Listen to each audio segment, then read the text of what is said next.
Welcome to Cape Town. Follow me around for the must-visit spots, insider tips, food and shopping adventures. Everything, as always, of course, with prices and maps. So, let's go!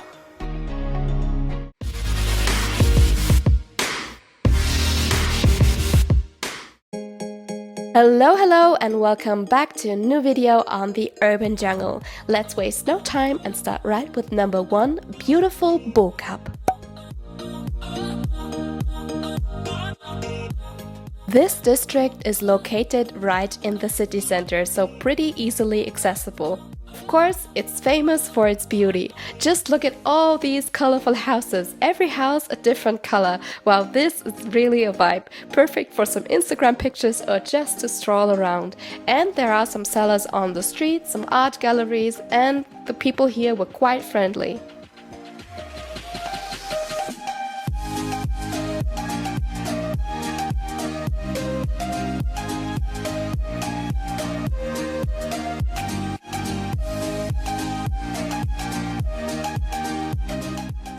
We move on to our second top tip, which is a bit more educational and touches upon the city's history and culture. It's the District 6 Museum.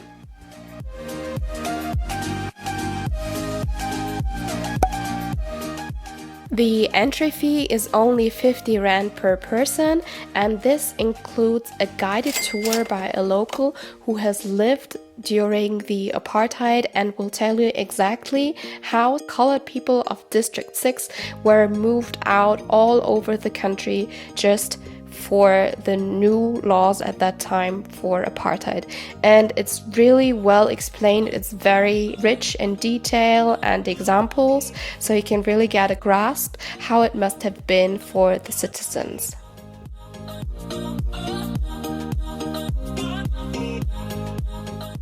Now on to Cape Town's landmark, Table Mountain, or better said, the most gorgeous view on Table Mountain from Signal Hill for free. Cape Town is surrounded by a few mountains, as you can see by the map. Welcome to Cape Town! In my opinion, Signal Hill does not only offer an amazing view on Table Mountain, because if you're on Table Mountain, you do not really see it and have it as a picture motif. The city and you can spot all the sites that you will visit or will have already visited, and the waterfront. So beautiful. Reason number 2 why this is a good alternative to Table Mountain. You can reach Table Mountain by a cable car, but if it's too windy, it's too shaky to go up there, and even though you have bought your ticket, you might not be able to go. The ticket is still valid for 7 days, but if you're there for a shorter period of time, I'm not quite sure if you will make it, just go up Signal Hill. If you're into great views combined with some adrenaline, just walk over the other side of the hill. There is a paragliding tandem experience, and from there you have another great view on Table Mountain and the Lion's Head.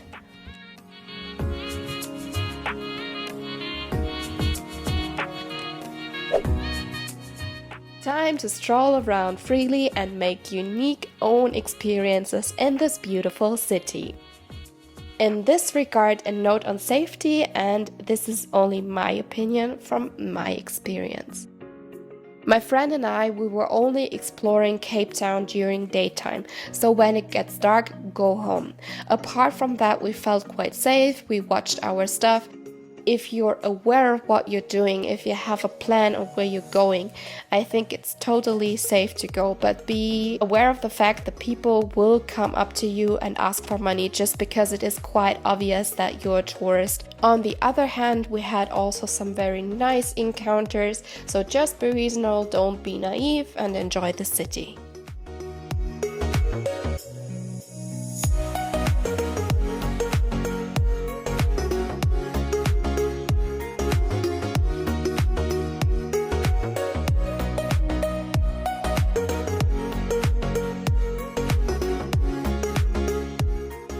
Are you also getting hungry?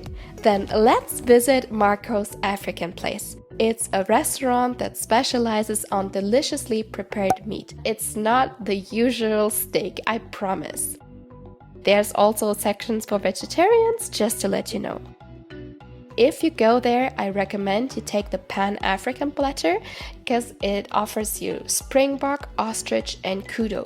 So quite some unique sorts of meat to try, and oh, it was amazing.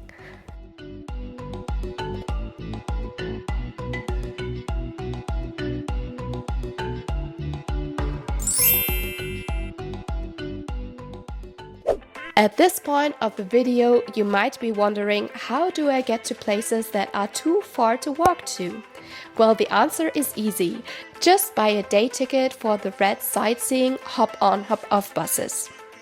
The ticket covers 3 bus lines running from early morning to early evening, and you will stop at the major tourist attractions.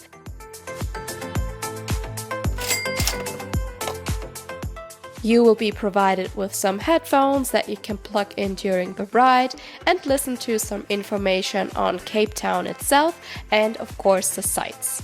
You can choose between quite a variety of languages, so they might have your native language as well. Now we have literally arrived to tip number 7, GROOT Constantia. It's a bit far to the south, so it makes sense to take the tourist bus. GROOT Constantia is South Africa's oldest wine-producing farm, continuing to produce wine since 1685, and it's a very good alternative if you don't have the time to drive to the wine region Stellenbosch, or you don't want to, or you just want to check out this winery.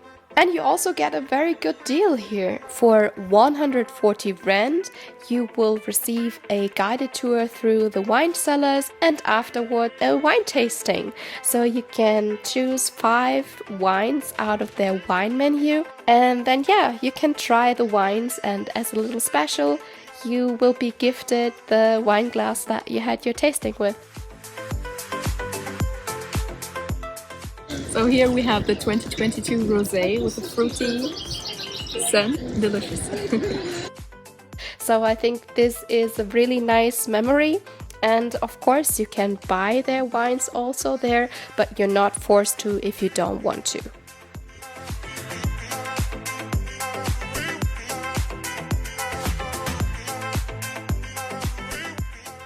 And we are already at tip number 8, Kirstenbosch Gardens. Kirstenbosch Gardens is known to be one of the most beautiful botanical gardens in the world, and you'll see why. The flowers here, their diversity, it's just stunning. You should plan around 2 to 3 hours to walk through the whole gardens, maybe do a picnic, admire the flowers, and one of my personal highlights is the canopy walk.